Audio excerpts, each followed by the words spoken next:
Hello friends, మనందరికీ అయితే ఇవాళ గవర్నమెంట్ సెక్టార్‌కి సంబంధించిన పబ్లిక్ సెక్టార్ కింద పనిచేసే హిందుస్థాన్ ఏరోనాటికల్ లిమిటెడ్ సంస్థ నుంచి అయితే మనకి భారీగా అయితే రిక్రూట్మెంట్ నోటిఫికేషన్ అయితే రిలీజ్ అవ్వడం జరిగింది. మీ సొంత స్టేట్‌లో అయితే మీరు వర్క్ అనేది చేసుకోవచ్చు. ఎలాంటి ఎక్స్‌పీరియన్స్ కూడా అక్కర్లేదు. మీకు సాలరీ కూడా దాదాపు 30,000 దాకా అయితే మీకు రావడం జరుగుతుంది. మేల్ అండ్ ఫీమేల్ ఎవరైనా సరే అప్లై చేసుకోవచ్చు. వీటి యొక్క పూర్తి డీటెయిల్స్ అయితే ఈ వీడియోలో అయితే చెప్పడం జరుగుతుంది. సో, ఎవరైతే అప్లై చేయాలనుకుంటున్నారో వాళ్ళందరూ తప్పకుండా అయితే ఈ వీడియోని చివరిదాకా చూసి అప్లై చేసుకోండి.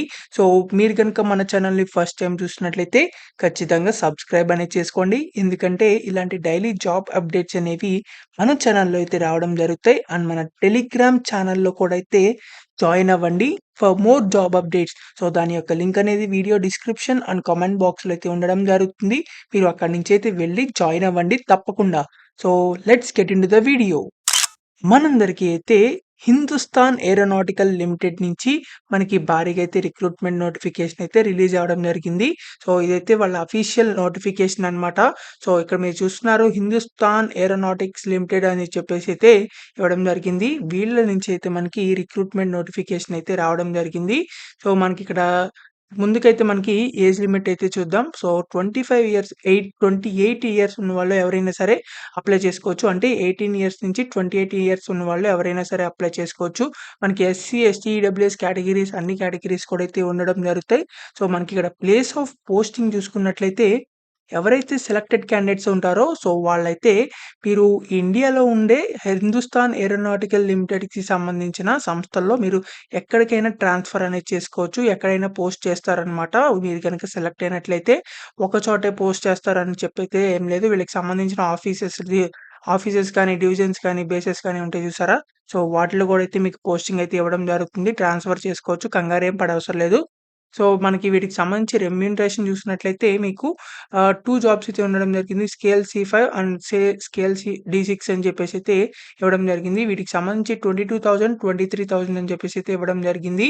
సో, మనకిక్కడ 30,000 అని చెప్పి ఎందుకు ఇచ్చామంటే థంబ్‌నెయిల్‌లో అయితే మీకు ఆహ్, వీటికి సంబంధించి అదర్ బెనిఫిట్స్ కూడా అయితే రావడం జరిగితే డీఏ అలయన్స్ అని, హౌస్ రెంట్ అలయన్స్ అని చెప్పి తర్వాత అదర్ పర్క్స్ అంటే 25% ఆఫ్ బేసిక్ పేలో 25% కూడా అయితే మీకు ఎక్స్‌ట్రా అయితే రావడం జరుగుతుంది. తర్వాత మెడికల్ ఎక్స్‌పెన్సెస్ అని చెప్పేసి అయితే 1500 కూడా అయితే మీకు ఎక్స్‌ట్రా అయితే ఇవ్వడం జరుగుతుంది. తర్వాత అదర్ బెనిఫిట్స్ అండ్ అలవెన్సెస్ కూడా అయితే మీకు as per Hindustan Aeronautics Limited rules ప్రకారం అయితే మీకు ఇవ్వడం జరుగుతుంది. తర్వాత స్పెషల్ కాంపెన్సేటరీ అలవెన్స్ కూడా అయితే మీకు ప్రొవైడ్ చేయడం జరుగుతుంది. ఇక్కడ మనకి అదర్ బెనిఫిట్స్ అని చెప్పేసి అయితే ఇవ్వడం జరిగింది. ఇవన్నీ అయితే మీకు రావడం జరుగుతాయి. తర్వాత మీకు ఏదైనా నైట్ షిఫ్ట్ ఒకవేళ చేస్తే గనుక దానికి సంబంధించి అలవెన్స్ కూడా అయితే మీకు రావడం జరుగుతుంది. సో, గ్రూప్ ఇన్స్యూరెన్స్ అయితే ఉండడం జరుగుతుంది. సో, ఇవన్నీ అయితే మీకు బెనిఫిట్స్ కూడా అయితే ఉండడం జరుగుతాయి. దాదాపు 30,000 దాకా అయితే మీకు రావడం జరుగుతుంది. సెలక్షన్ ప్రొసీజర్ చూసుకున్నట్లయితే మీకు ఒకే ఒక రిటన్ టెస్ట్ అయితే ఉండడం జరుగుతుంది. సో, ఇది కూడా మనకి అన్ని గవర్నమెంట్ ఎగ్జామ్స్ లాగా ఎలా అయితే ఉండడం జరుగుతుందో అలాగే అయితే ఉండడం జరుగుతుంది. సో, ఈ రిటన్ టెస్ట్ కంప్లీట్ అయిపోయిన తర్వాత మీకు వీటికి సంబంధించి 2 ½ అవర్స్ అయితే మీకు డ్యూరేషన్ అయితే ఉండడం జరుగుతుంది రిటన్ టెస్ట్ అనేది.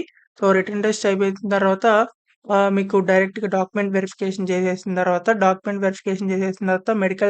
ఎగ్జామినేషన్ అయితే ఉండడం జరుగుతుంది. మెడికల్ ఎగ్జామినేషన్‌లో అయిపోయిన తర్వాత మిమ్మల్ని ఇంకా డైరెక్ట్‌గా రిక్రూట్మెంట్ అనేది చేయడం జరుగుతుంది. వీటికి సంబంధించి అప్లికేషన్ ఫీజ్ చూసుకున్నట్లయితే మీకు అప్లికేషన్ ఫీజ్ అనేది రూ. 200 అయితే ఉండడం జరుగుతుంది. ఇదైతే నాన్ రిఫండబుల్ అనమాట. కానీ ఎస్సీ, ఎస్టీ, పీడబ్ల్యూడీ క్యాండిడేట్స్ ఎవరైతే ఉన్నారో వాళ్ళు ఎలాంటి ఫీజ్ అనేది పే చేయవసరం లేదు. మిగతా వాళ్ళైతే ఎవరైతే ఉంటారో వాళ్ళైతే రూ. 200 అయితే పే చేయాల్సి ఉంటుంది. సో, ఎవరైతే ఈ జాబ్స్‌కి అప్లై చేయాలనుకుంటున్నారో వాళ్ళందరూ ఆన్‌లైన్‌లో అయితే అప్లై చేయాల్సి ఉంటుంది. సో, వీటికి సంబంధించి జనరల్ కండిషన్స్ కూడా అయితే ఇవ్వడం జరిగింది. ఇవన్నీ అయితే మీరు చదివైతే అప్లై చేసుకోవాల్సిందిగా అయితే చెప్పడం జరుగుతుంది. సో, వీళ్ళకి సంబంధించి అసలు పోస్టులు చూసుకున్నట్లయితే మనకి ఇక్కడ ఆపరేటర్ అని చెప్పేసి అయితే ఇవ్వడం జరిగింది. ఆపరేటర్‌కి సంబంధించిన పోస్టులకైతే వీళ్ళు రిక్రూట్మెంట్ అనేది చేయడం జరుగుతుంది. మనకి డిఫరెంట్ వేకెన్సీస్ అయితే ఉండడం జరిగింది. Electronics, electrical, mechanical, chemical and turning, fitting, welding, admin, assistants ఇవన్నీ కూడా అయితే ఉండడం జరిగింది మనకి వేకెన్సీస్ అనేవి. సో, మనకిక్కడ ఎడ్యుకేషనల్ క్వాలిఫికేషన్స్ కూడా అయితే ఇవ్వడం జరిగింది. సెపరేట్‌గా అయితే ఆపరేటర్ ఎలక్ట్రానిక్స్ అని చెప్పేసి, ఆపరేటర్ ఎలక్ట్రానిక్స్ స్కేల్ C5 అని చెప్పేసి అయితే ఇవ్వడం జరిగింది. వీటికి సంబంధించి 3 ఇయర్స్ రెగ్యులర్ డిప్లొమా చేసినా మీరైతే అప్లై చేసుకోవచ్చు. డిప్లొమా చేసిన వాళ్ళకైతే చాలా మంచి అవకాశం అని చెప్పాలి.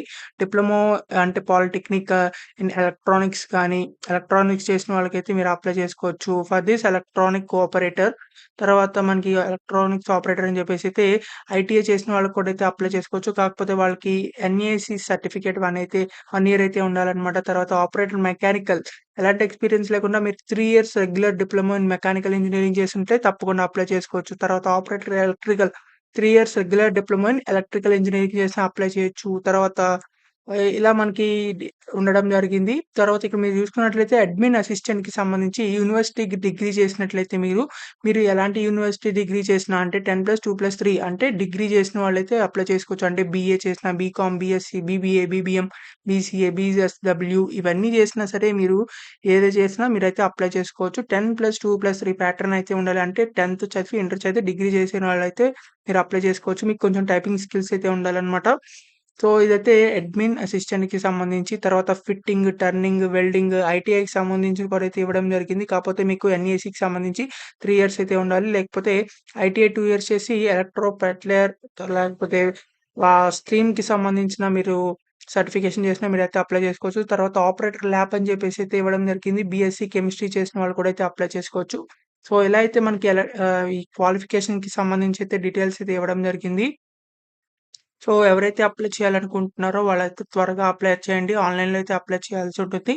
సో, అప్లికేషన్ లాస్ట్ డేట్ చూసుకున్నట్లయితే మనకి నాన్ ఎగ్జిక్యూటివ్ క్యాడర్‌కి సంబంధించి అయితే వీళ్ళు రిక్రూట్‌మెంట్ అనేది చేయడం జరుగుతుంది. ఇదైతే పోస్ట్ మనకి టెన్యూర్ బేసిస్ మీద అయితే ఇవ్వడం జరిగింది. 4 ఇయర్స్ పాటు అయితే మీకు పీరియడ్ అయితే ఉండడం జరుగుతుంది. సో, ఒకవేళ మీరు రిక్వైర్మెంట్ బేసిస్ చేసుకొని మీకు ఎక్స్‌టెండ్ కూడా అయితే చేయడం అయితే జరుగుతుంది. కావాలనుకున్నట్లయితే వాళ్ళకి గనుక రిక్వైర్మెంట్ ఉన్నట్లయితే టైమ్ టు టైమ్ అయితే మిమ్మల్ని ఒకవేళ వాళ్ళకి రిక్వైర్మెంట్ ఉన్నట్లయితే మిమ్మల్ని ఆహ్, టైం కూడా అయితే ఎక్స్‌టెండ్ చేయడం జరుగుతుంది. సో, కంపల్సరీగా అయితే అప్లై చేసుకోండి. ఎవరైతే ఎలిజిబుల్ క్యాండిడేట్స్ ఉన్నారో మనకిక్కడ హౌ టు అప్లై అని చెప్పి కూడా అయితే ఇవ్వడం జరిగింది. మీరైతే హిందుస్థాన్ ఏరోనాటికల్ లిమిటెడ్‌కి సంబంధించిన వెబ్‌సైట్‌లో లాగిన్ అయిపోయిన తర్వాత, రిజిస్టర్ అయ్యి లాగిన్ అయిన తర్వాత మీరైతే అప్లికేషన్ ఫార్మ్ అనేది మీరు రిక్వైర్డ్ డీటెయిల్స్ అన్నీ అయితే ఎంటర్ చేసిన తర్వాత మీరైతే పేమెంట్‌కి ఎవరైతే ఎస్సీ, ఎస్టీ, పీడబ్ల్యూడీ కాకుండా మిగతా వాళ్ళు ఎవరైతే రూ. 200 అప్లికేషన్ ఫీజ్ అనేది పే చేయాల్సి ఉంటుందో మీరు అప్లికేషన్ ఫీజ్ కూడా అయితే మీరక్కడ ప్రొసీడ్ టు ది పేమెంట్ అని చెప్పి కనబడడం జరుగుతుంది. అప్లికేషన్ మొత్తం ఎంటర్ చేసేసిన తర్వాత మీరు అప్లికేషన్ ఫైనల్‌గా పేమెంట్ చేసేసిన తర్వాత మీకైతే సబ్మిట్ అయితే అయిపోవడం జరుగుతుంది. మీకు అప్లికేషన్ రిసిప్ట్ కూడా అయితే రావడం జరుగుతుంది. సక్సెస్‌ఫుల్ అని చెప్పేసి అయితే. సో, మిగిలిన వాళ్ళు ఎస్సీ, ఎస్టీ, పీడబ్ల్యూడీ వాళ్ళకైతే మీరు అక్కడ కేటగిరీలో మీరు మీ కేటగిరీ మెన్షన్ చేస్తారు కదా! సో, అందుకని మీకు పేమెంట్ ఆప్షన్ అయితే రాదు అన్నమాట. సో, ఇది మాత్రం గుర్తుంచుకోండి. కంపల్సరీగా అయితే ఇలా ఆన్‌లైన్‌లో అయితే అప్లై చేయాల్సి ఉంటుంది. అది కూడా 5థ్ అక్టోబర్ లోపలైతే మీరు అప్లై చేసుకోవాల్సి ఉంటుంది. సో, ఎవరైతే క్యాండిడేట్స్ ఉన్నారో వాళ్ళైతే తప్పకుండా 5థ్ అక్టోబర్ లోపలైతే అప్లై చేయండి. మీకు ఇంకా ఏదైనా డౌట్స్ ఉన్నా సరే కింద కామెంట్ బాక్స్‌లో కామెంట్ చేయండి. ఖచ్చితంగా రిప్లై అయితే ఇవ్వడం జరుగుతుంది. అండ్ కామెంట్ చేయడం మాత్రం మర్చిపోకండి. మీ క్వాలిఫికేషన్స్ కూడా కామెంట్ చేయండి. ఎందుకంటే ఫ్యూచర్ జాబ్ వీడియోస్ అన్నీ అయితే ఆ క్వాలిఫికేషన్స్ మీద అయితే రావడం జరుగుతాయి. కాబట్టి ఖచ్చితంగా మీ క్వాలిఫికేషన్స్ కూడా అయితే కామెంట్ చేయండి. ఈ వీడియోని అయితే మీ ఫ్రెండ్స్ అందరికీ అయితే షేర్ చేయండి. So, thank you for watching this video. Thank you.